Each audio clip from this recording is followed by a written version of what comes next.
Shalom. Jemaat yang dikasihi oleh Tuhan, pada pagi hari ini saya akan menyampaikan renungan firman Tuhan dengan tema Tuhan mengubah, kita berubah. Yang artinya ialah Tuhan menghendaki hidup kita berubah dan kita bersedia diubah oleh Tuhan. Teori perubahan yang paling terkenal pertama sekali dimunculkan oleh seorang ahli filsafat yang lahir di kota Efesus pada abad ke-6 sebelum Masehi yang bernama Herakleitos. Ia mengatakan berdasarkan pengamatannya bahwa tidak ada yang tetap, Segala sesuatu berubah. Jadi kalau kita bicara sesuatu yang tetap, maka yang tetap itu ialah perubahan. Manusia pasti berubah. Segala sesuatu pasti berubah. Nah, tetapi yang barangkali perlu kita renungkan ialah apa yang menyebabkan kita berubah. Kita rindu supaya firman Tuhanlah yang menyebabkan kita berubah, atau Tuhanlah yang memakai keadaan untuk membuat kita berubah sesuai dengan kehendak Tuhan, Juru Selamat kita. Herakleitos mengatakan bahwa hidup sama seperti air mengalir. Yang air tadi pagi kita pakai untuk mandi, tidak sama dengan air yang sebentar siang yang akan kita pakai, karena air itu terus mengalir. Demikian juga dengan orang. Kita pada siang hari ini tidak akan sama dengan kita yang nanti setelah kebaktian atau nanti pada sore hari. Apalagi kalau kita sudah mendengarkan firman Tuhan, kita terima firman Tuhan dalam hati kita, maka terjadilah perubahan semakin indah di dalam kehidupan kita. Jemaat yang dikasihi oleh Tuhan, ada juga dua perubahan. Satu ialah perubahan menuju kemerosotan.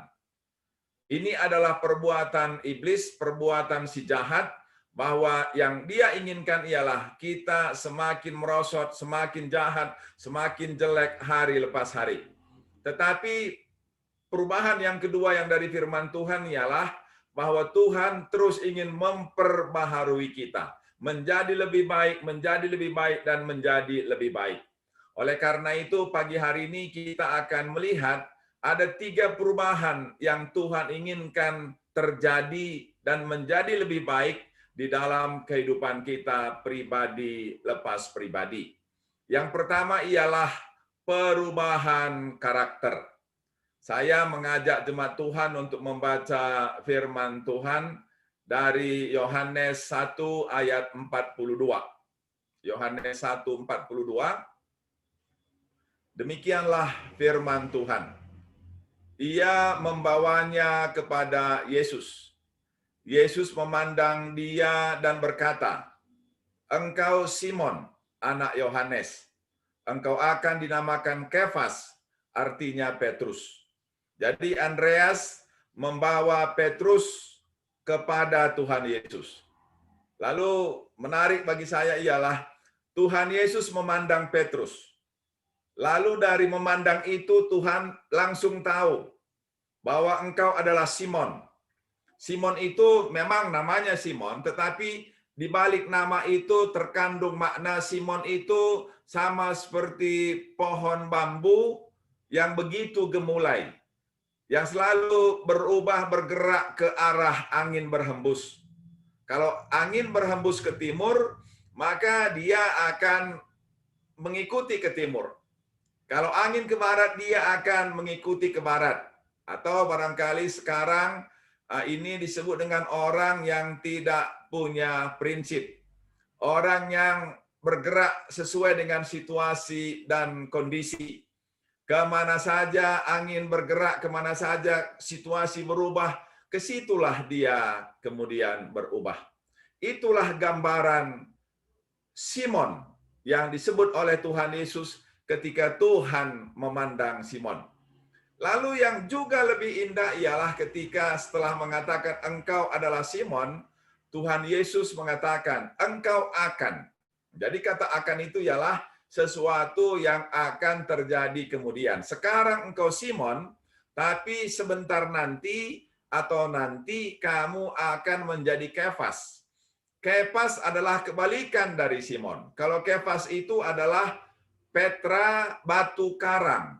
Batu karang itu walaupun berada di tengah laut yang penuh dengan angin dan penuh dengan ombak, tetapi dia tidak pernah berubah di tengah-tengah keadaan yang berubah. Jadi kalau tadi Simon berubah sesuai dengan keadaan, Tuhan menginginkan dia, Tuhan akan membuat dia menjadi Petra, menjadi Kefas, menjadi batu karang yang tidak berubah. Dan kita kemudian bisa melihat perubahan itu.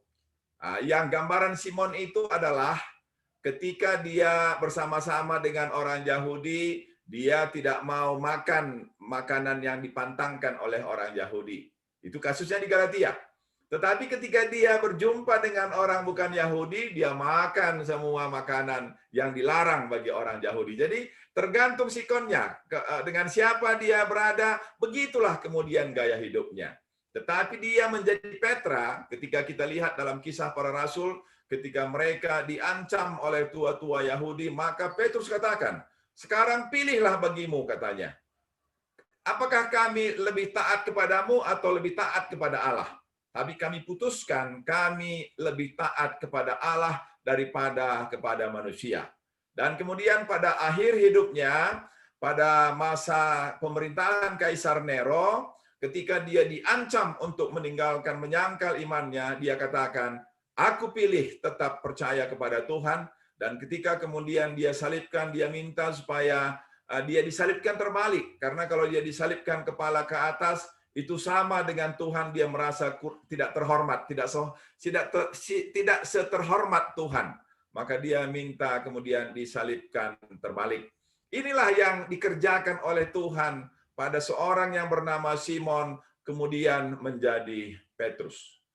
Jemaat yang dikasihi oleh Tuhan, ketika kita pertama sekali percaya, tentu kita masih punya manusia lama yang menguasai hidup kita. Tetapi yang Tuhan kerjakan ialah memperbaharui pribadi kita, kelakuan kita, karakter kita, dan perilaku kita menjadi semakin baik.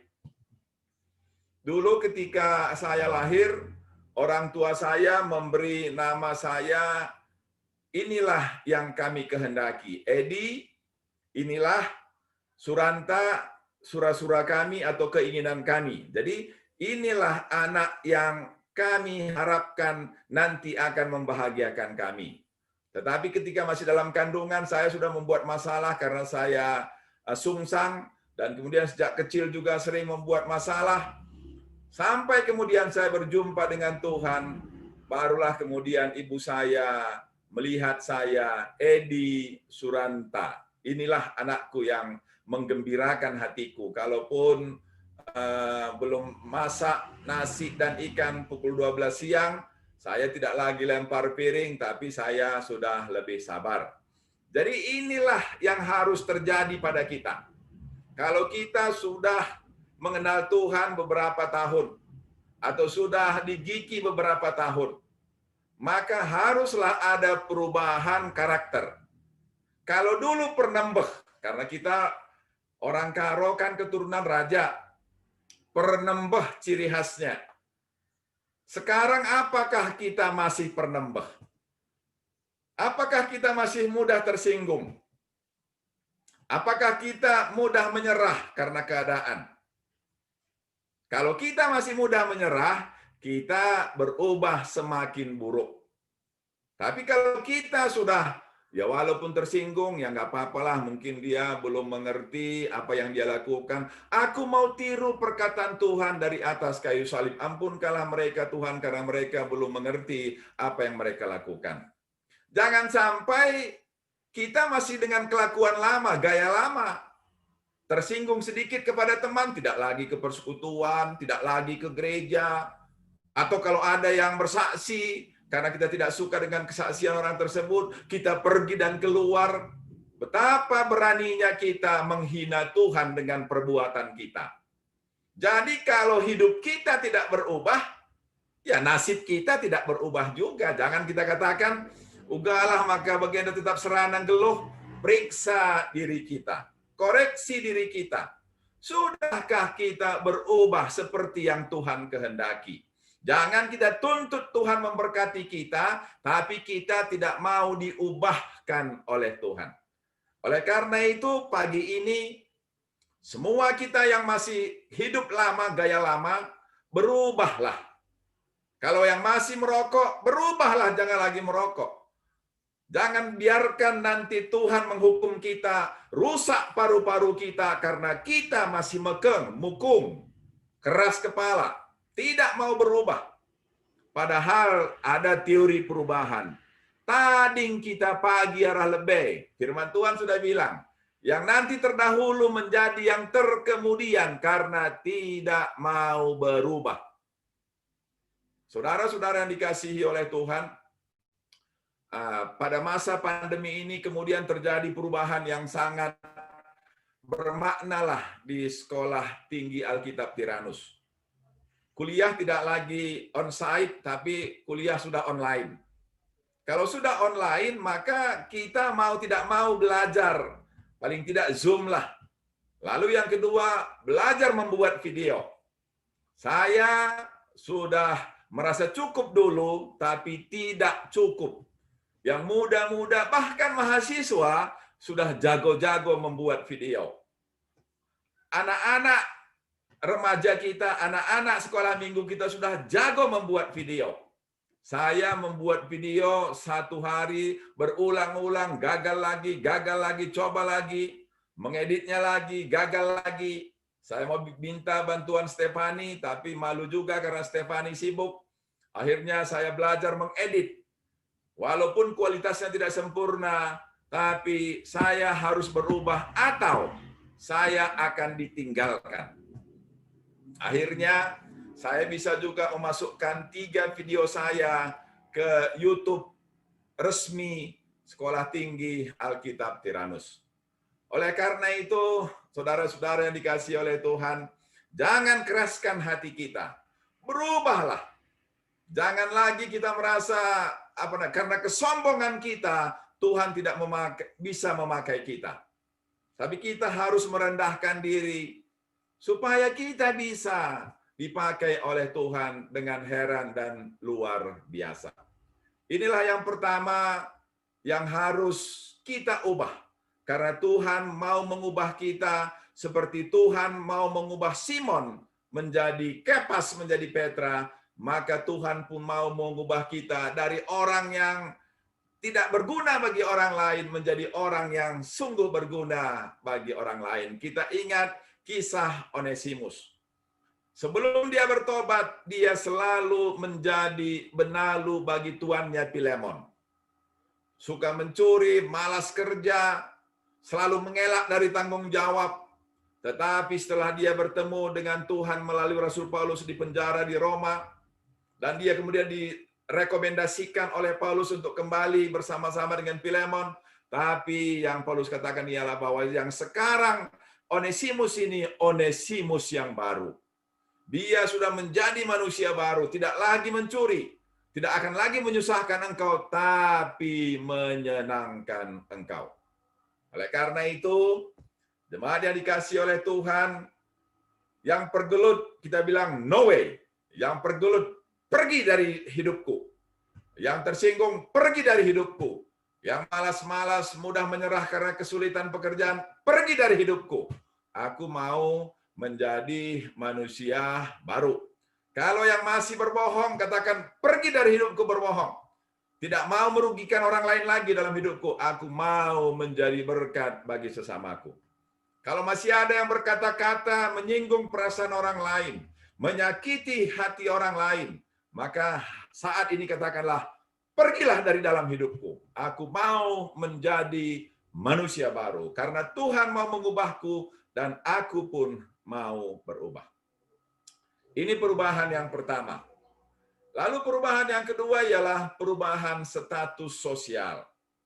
Mari kita baca firman Tuhan dari Matius pasal 4 ayat 19. Matius 4 ayat 19. Saya akan bacakan firman Tuhan. Tuhan Yesus berkata kepada mereka, "Mari ikutlah aku, dan kamu akan kujadikan penjala manusia." Ini adalah perkataan Tuhan kepada Petrus dan teman-temannya, atau kepada murid-muridnya. Maka yang perlu kita perhatikan ada 3 hal di sini. Yang pertama ialah ajakan Tuhan, mari. Banyak yang diundang mari, tapi banyak juga yang tidak mau dipanggil oleh Tuhan. Maka hari ini ketika Tuhan mengajak kita mari katanya, yang kedua ialah ikutlah aku. Jadi kita mengikut Tuhan, mendengarkan perkataan Tuhan, melakukan perkataan Tuhan, melakukan kehendak Tuhan. Apa yang sudah Tuhan firmankan. Sudah berminggu-minggu, 1 minggu mungkin 2-3 kali kita sudah mendengarkan firman Tuhan. Setiap pagi 2 kali juga firman Tuhan disampaikan kepada kita. Setiap hari Jumat juga dibagikan lagi ayat untuk puasa bagi kita. Banyak sudah firman Tuhan yang kita dengarkan. Apakah kita ikutkan? Maka yang ketiga ialah kalau kita diajak Tuhan mari, dan kalau kita mau ikut Tuhan, maka apa yang terjadi? Firman Tuhan katakan, kamu, berarti murid-murid, dan sekarang saya dan saudara-saudara, akan itu berarti ialah proses yang akan terjadi. Beberapa waktu lagi, Tuhan akan menjadikan kita penjala manusia. Apa yang dimaksud dengan penjala manusia? Jemaat yang dikasihi oleh Tuhan, pekerjaan murid-murid sebagian besar adalah penjala ikan. Kemudian kita melihat pekerjaan kemudian murid-murid itu ialah menjadi hamba-hamba Tuhan, menjadi pemberita Injil, menjadi pemimpin orang yang banyak. Dan itulah yang Tuhan sebutkan dengan menjadi penjala manusia. Maka ini bisa kita pahami sebagai perubahan status sosial. Karena bagi masyarakat Yahudi, selain gembala, maka nelayan itu adalah pekerjaan yang sangat rendah, yang tidak diperhitungkan secara sosial. Tetapi Tuhan ubahkan menjadi yang tidak apa-apanya, menjadi sesuatu yang berharga, yaitu menjadi pemimpin banyak orang, menjadi pemimpin masyarakat, menjadi orang yang berpengaruh bagi masyarakat.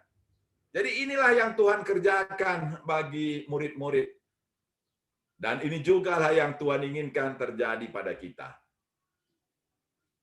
Ketika Rasul Paulus berbicara kepada jemaat Korintus, pasal 1 sampai dengan pasal 4, khususnya di pasal 1, Rasul Paulus dengan tegas mengatakan, coba kamu timbang katanya.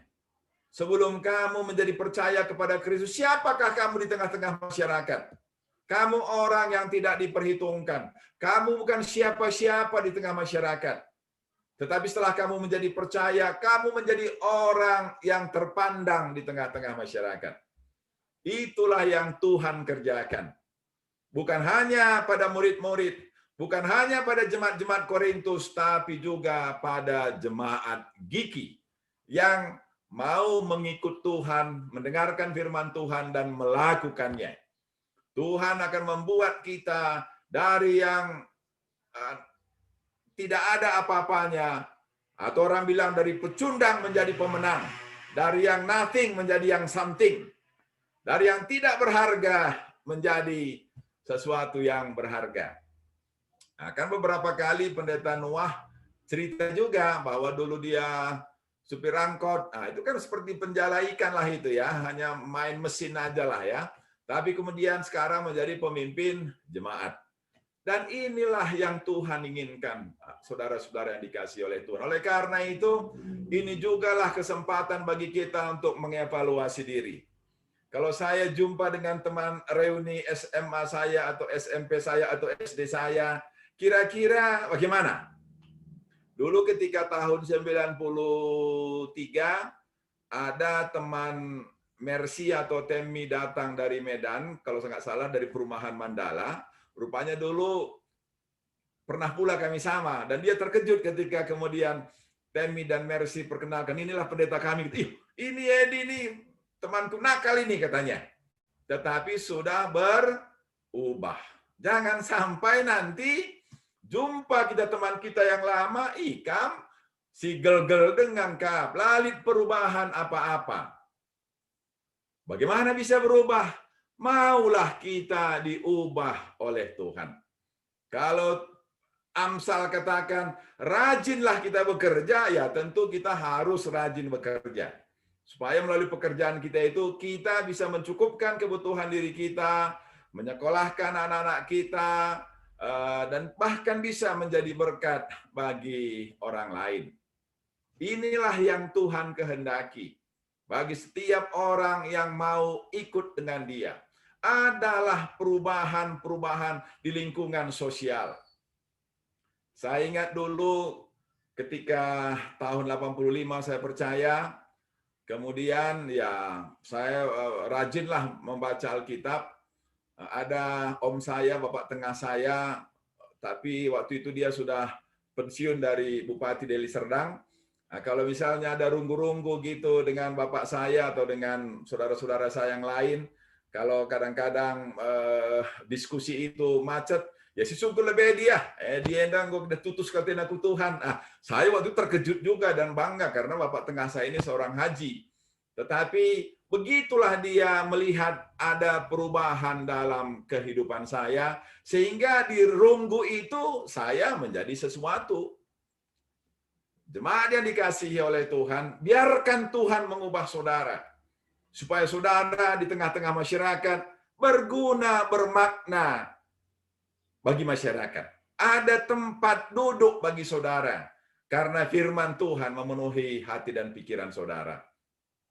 Dulu juga dekat rumah kami di Jalan Mandolin, di paling ujung itu ada satu persil tanah yang tidak dipakai dan kemudian ditumbuhi oleh kangkung. Kemudian tanah itu yang penuh dengan kangkung itu ditempati oleh seorang tua yang waktu itu kalau saya tidak salah sudah berumur ya mungkin 60-an lah barangkali ya.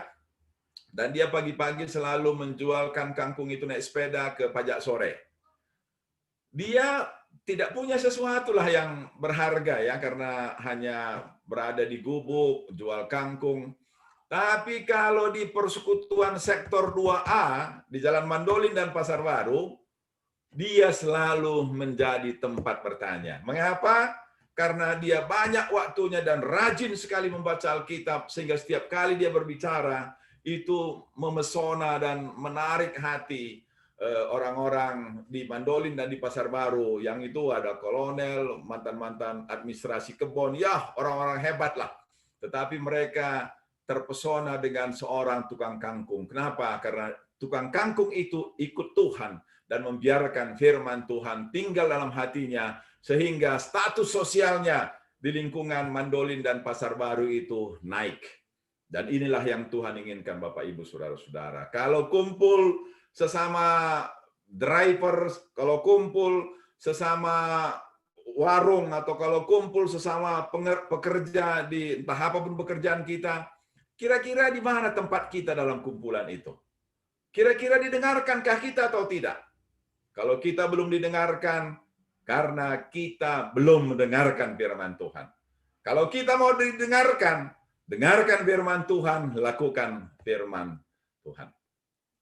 Kemudian yang ketiga, perubahan dalam pengabdian kepada Tuhan atau perubahan posisi kita di hadapan Tuhan. Saya mau mengajak kita membaca kesaksian Rasul Paulus di hadapan Raja Agripa yang terdapat dalam Kisah Rasul pasal 26 ayat 10 sampai dengan ayat yang ke-19. Kita semua tahu bahwa Rasul Paulus adalah orang yang sebelum percaya menganiaya jemaat Tuhan, memenjarakan jemaat Tuhan, memasukkan banyak orang-orang kudus ke dalam penjara, menyiksa mereka dan memaksa mereka menyangkal iman mereka. Tetapi dalam suatu perjalanan ke Damsyik, Saya bacakan firman Tuhan ketika ini kesaksian dari Rasul Paulus di ayat 14, pasal 26 ayat 14. Kami semua rebah ke tanah, dan aku mendengar suatu suara yang mengatakan kepadaku dalam bahasa Ibrani, Saulus, Saulus, mengapa engkau menganiaya aku? Sukar bagimu menendang ke galah rangsang. Ketika saya membaca ini, saya teringat bahwa ada orang-orang yang menganiaya umat Tuhan, ada orang-orang yang memaksa umat Tuhan untuk menyangkal imannya, ada orang-orang yang menghalangi umat Tuhan untuk beribadah. Sesungguhnya orang tersebut melakukannya, sesungguhnya orang tersebut menyiksa Tuhan Yesus. Dan Tuhan Yesus akan berkata kepada orang itu, siapapun namanya, mengapa engkau menganiaya aku? Kemudian frasa berikutnya ialah sukar bagimu menendang ke galah rangsang.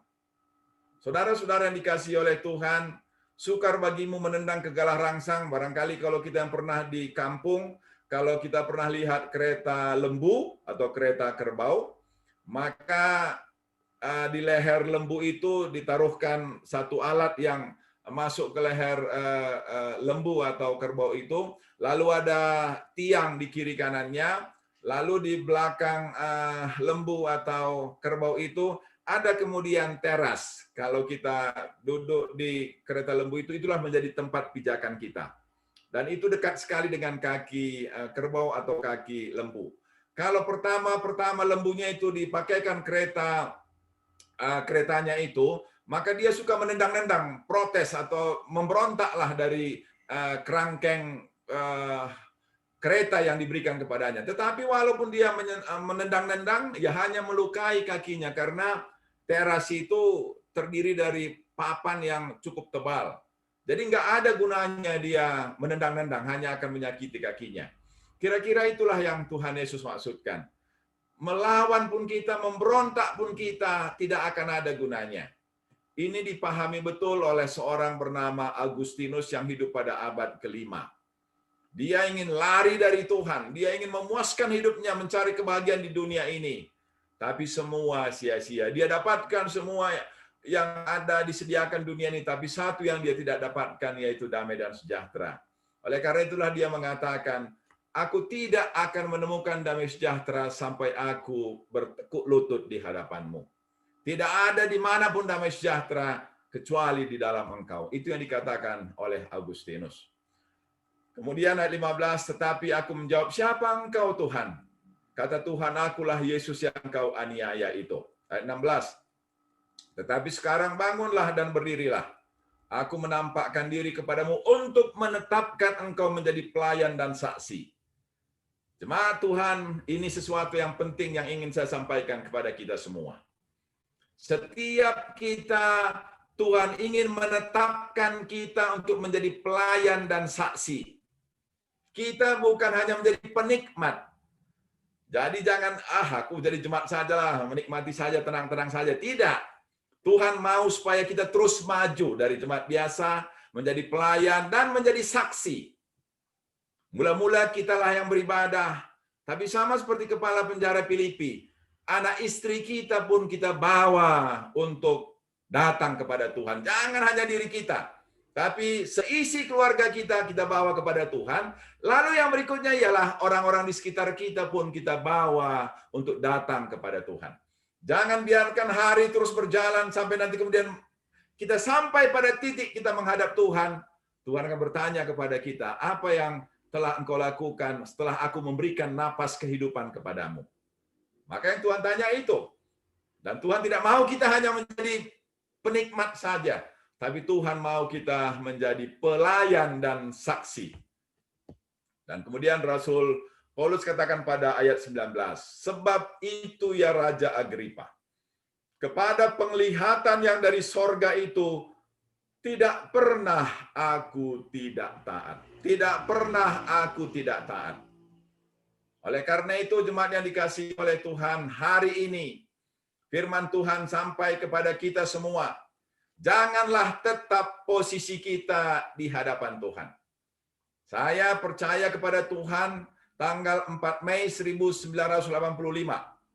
dan menjadi anak bawang lah di komunitas mahasiswa USU. Berdoa pun tidak bisa, tapi saya ikut-ikutlah dari pinggir-pinggir, dari agak-agak jauh lah, karena belum bisa berdoa. Tetapi kemudian 3 bulan kemudian, saya sudah menjadi koordinator KMK Universitas Sumatera Utara. Jadi tidak hanya di fakultas, tapi langsung ke universitas. Padahal membaca firman Tuhan pun masih kagok. Tapi mengapa mereka memilih saya? Karena dimanapun ada kegiatan, saya sudah ada di situ walaupun di pinggir-pinggir. Rajinnya luar biasa. Saya jarang di rumah karena selalu mengikuti kegiatan di KMK USU. Dan kemudian masuk ke gereja, menjadi pengurus Permata, lalu menjadi ketua Permata Klasis, lalu kemudian terakhir juga menjadi sekum Permata Pusat. Terus naik, terus naik, terus naik. Dan itulah yang Tuhan inginkan, Bapak, Ibu, Saudara-saudara yang dikasihi oleh Tuhan. Jangan cari nikmat sendiri, karena ada kenikmatan yang lebih tinggi, yaitu ketika kita semakin hari semakin tinggi di hadapan Tuhan, sama seperti Paulus. Dari penghujat menjadi sahabat Tuhan. Dari yang melawan Tuhan menjadi kawan Tuhan. Dari yang tadi jauh menjadi semakin dekat dengan Tuhan. Sekarang di mana posisi saudara hari ini? Kalau masih saudara yang datang kepada Tuhan, tekadkan dalam hati, besok lusa, aku dan seisi keluargaku akan datang menyembah Tuhan. Anak-anakku akan kubawa kepada Tuhan. Dan kemudian kalau sudah selesai itu, saudara-saudaraku pun akan kubawa kepada Tuhan. Sehingga nanti ketika kita meninggalkan dunia ini, tenanglah kita menghadap Tuhan. Karena selama hidup kita sudah kita pakaikan untuk memuliakan Tuhan. Dan kita percaya seperti kata Rasul Paulus, kita sudah memelihara iman. Kita sudah mengakhiri pertandingan yang baik. Dan kita harapkan Tuhan nanti akan menepuk pundak kita mengatakan, hai engkau hambaku yang setia.